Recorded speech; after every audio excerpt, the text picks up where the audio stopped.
আসসালামু আলাইকুম প্রিয় গাইস। সত্য বলার শাস্তি কি মৃত্যু?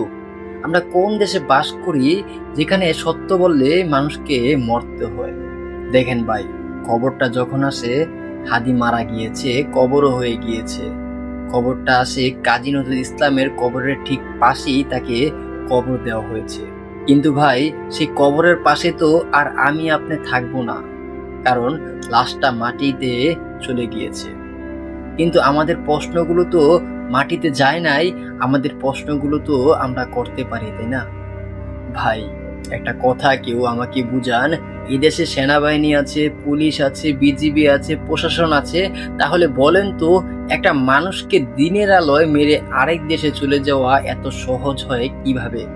এত বাহিনী থাকতে, এত চেকপোস্ট থাকতে, এত প্রহরী থাকতে একটা খুনি সীমান্ত পার হয়ে যায় কিভাবে? আমরা কি মানুষ না?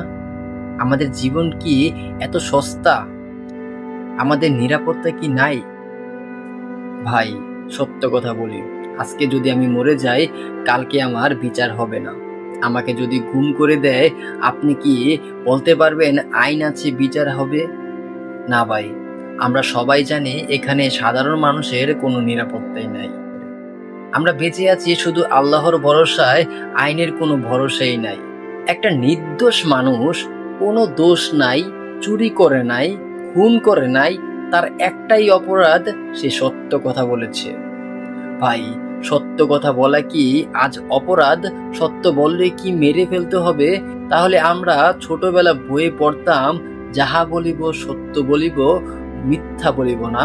তাহলে বলেন তো, এই কবিতাগুলো কি মিথ্যা ছিল, নাকি আজকের দেশটাই মিথ্যা হয়ে গেছে? আজ প্রশ্ন জাগে ভাই, দেশ কি মিথ্যা হয়ে গেছে, সমাজ কি মিথ্যা হয়ে গেছে, নাকি আমরা সবাই চুপ থাকতে থাকতে নিজেরাই মিথ্যা হয়ে গেছি? আজ একজন সত্য কথা বলছে বলে তাকে মারা হয়েছে, কালকে আমি, পরশু হয়তো আপনি। আমরা কি তাহলে শুধু অপেক্ষা করছি কার পালা কবে আসবে? হাদির কবর দেওয়া শেষ, কিন্তু বিচার তো শুরুই হলো না। আসামি ঘুরছে দিনের আলোতে। আজ পর্যন্ত কেন খুনিকে ধরা হলো না? বিজিবি থাকা অবস্থায় সে কিভাবে পালালো? এই প্রশ্ন কি বিজিবি কি আপনারা প্রশ্ন করেছেন? সত্য কথা বলার জন্য যদি মানুষ মরতে হয়, তাহলে ভয় লাগে ভাই এই দেশে বেঁচে থাকতে। হয়তো কোন দিন জানি আমিও মরে যাই।